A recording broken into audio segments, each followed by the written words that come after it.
Spider-Man No Way Home is finally out. And does it live up to the hype? Stay tuned and find out. Oh, and here we go.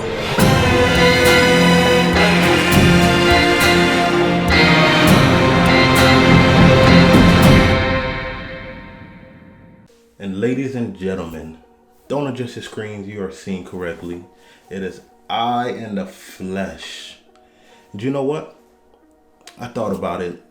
Spider-Man No Way Home is possibly the biggest film of the year, if not one of the biggest films of the year. And I thought to myself, there's no better way to come out than this way. Come out. Pause. Come out did not sound right. Pause.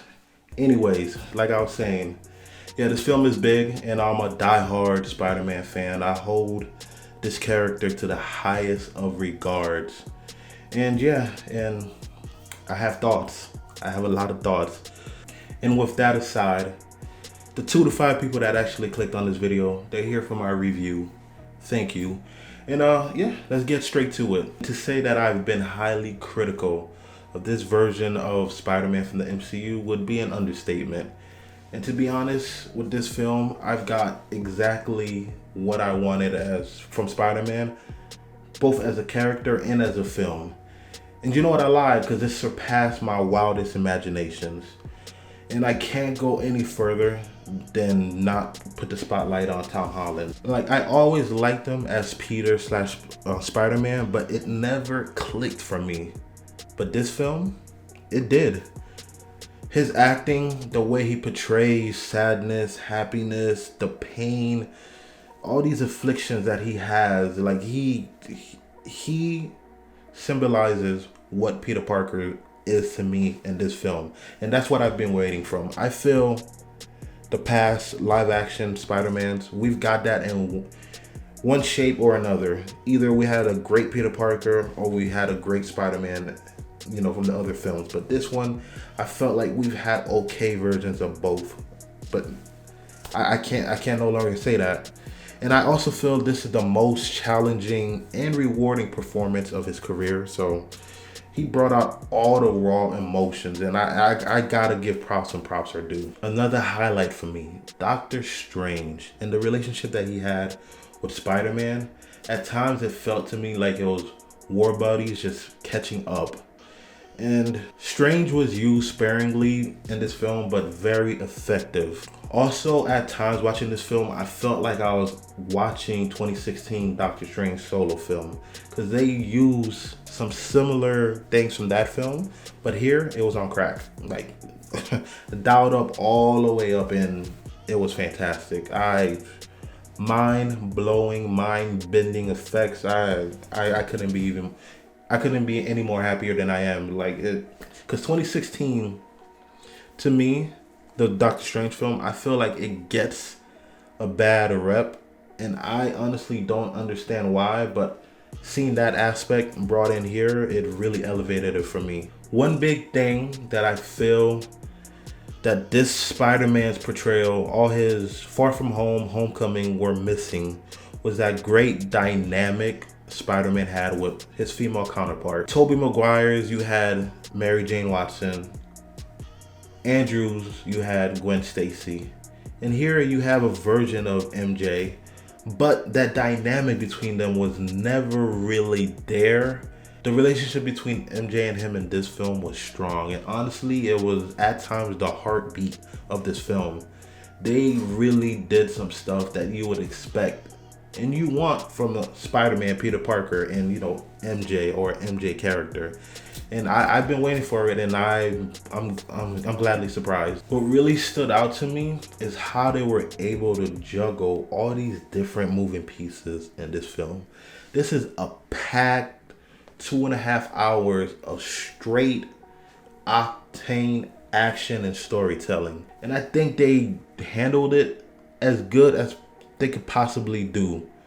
Like, almost damn near perfection, but I don't want to use that term for this, because I honestly felt the pacing could have been handled a little bit better. But at a certain point of this movie, like they hit their strides and they're on goal from then on, and you start to feel like where you're going with the story, and they don't let their foot off the gas. It's go from them. And honestly, I was a little worried because they had all these different villains they had to showcase. A lot of these villains that we've seen on the trailer, so this is not a spoiler. You had Doc Ock, you had a Green Goblin, Sandman, Lizard, Electro. That's a lot of villains. And if we know anything from the previous Spider-Man films, the last time we saw, the last outing of Tobey Maguire was Spider-Man 3. And the biggest, if not one of the biggest complaints, too many villains. And also, Andrew Garfield's last film, The Amazing Spider-Man 2.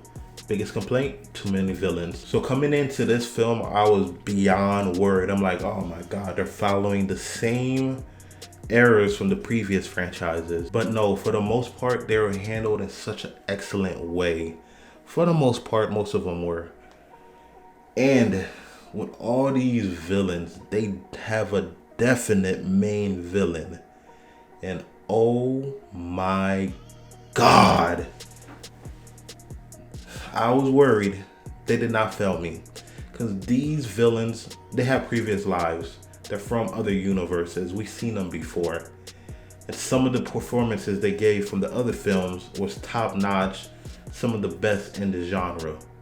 And if you're bringing them to 2021 MCU for the first time, are they able to live up to that? And one in particular, I'm keeping these details to myself because I don't know who's seen this or not. I was blown away. Everything I needed them to do with this character, they did. And then some. A big thing that they had to do, because if you've seen Far From Home, was they had to somehow bring in the repercussions from the events of Far From Home. And they did a great job with that. Again, I keep saying they did a great job, excellent job, and it's the truth. And after watching this film, I realized these 3 MCU Spider-Man films are weaved so seamlessly to the point that the weakest film in that franchise, the Spider-Man franchise MCU, was Far From Home. And after watching this film, my liking, it went up. Like, I think I enjoy Far From Home a lot more now as a connected part to all these 3 movies. And that's another thing, because a lot of these MCU films, they're called trilogies, but in a sense they're not really, because they connect to the previous film. Say, Captain America doesn't necessarily connect to Captain America 2, it connects to Avengers. But here, all 3 films connect to each other. Homecoming, Far From Home, and now definitely No Way Home. It's a legit trilogy. And I love that aspect, and I've been waiting for one of these MCU trilogies to do that. Now, lastly, I gotta bring this up. I've heard the word fan service brought up a lot in describing this film. And a lot of times you hear fan service, it's in a negative way. The Rise of Skywalker, fan service in the worst way possible. But here, the fan service was backed up by great dialogue with a great story to match. And all the fan service moments hit the mark. Like, what more can you ask for? John Watts and his team were extremely meticulous. And you could see that this was thoroughly planned out to the very minute details. Because there is a lot going on. In the split second, the wrong choice could easily make this a bad film. Easily. The events that inspired after made sense. Such smart and impactful dialogue. Some of it from a particular character at times felt like a gut punch. Like, hearing what this character has been through, it will wreck you. If you have a soul and a heart, it will wreck you. Now, if I were to get to the negatives, a lot of the negatives are spoiler territory, so it's hard to really get into the negatives. But I'll say the pacing in the beginning could have been handled a little bit better, because at times there was 2 different tones and it feels like 2 different movies. But it didn't last for such a long time. It wasn't as bad as other films, or as bad as it could be. I think it was handled decent, but there was just room for, you know, growth. And also, I said a lot of villains, 5 villains I believe I mentioned, and I understood why they were there, but a few of these villains were unnecessary to say the least. I did not understand why they had to be in the story. They were purposeless, to be honest, and you could have really done without a few. Like, there's some that really impacted the story and needed to be in the story, and then others are like, really? So that's my negatives, but I really don't have that much negatives for this film. And as for my final thoughts, they did it. Yep, they did it.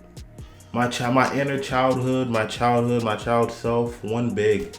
John Watts actually answered the bell, and I ate a bowl full of nostalgia, and I was grinning from ear to ear. And these characters, for the most part, felt like their prior selves. They kept a lot of what made them them, a lot of characteristics, mannerisms that made them the characters that we fell in love with previously. This is by far the most emotional version of this Spider-Man.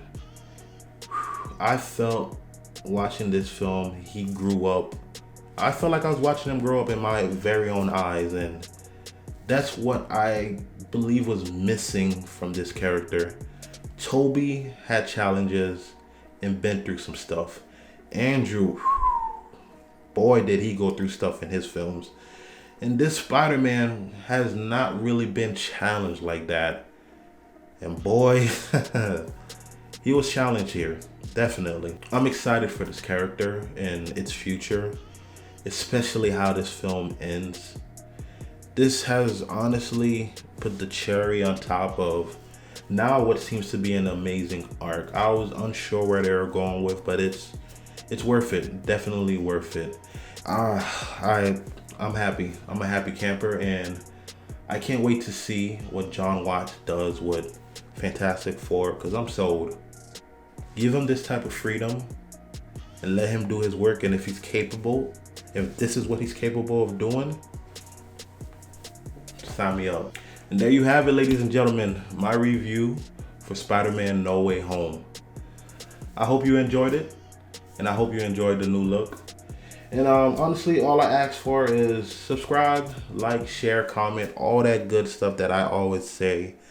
And you're going to be seeing a lot more of me, so let's go. Let's get popping. Peace.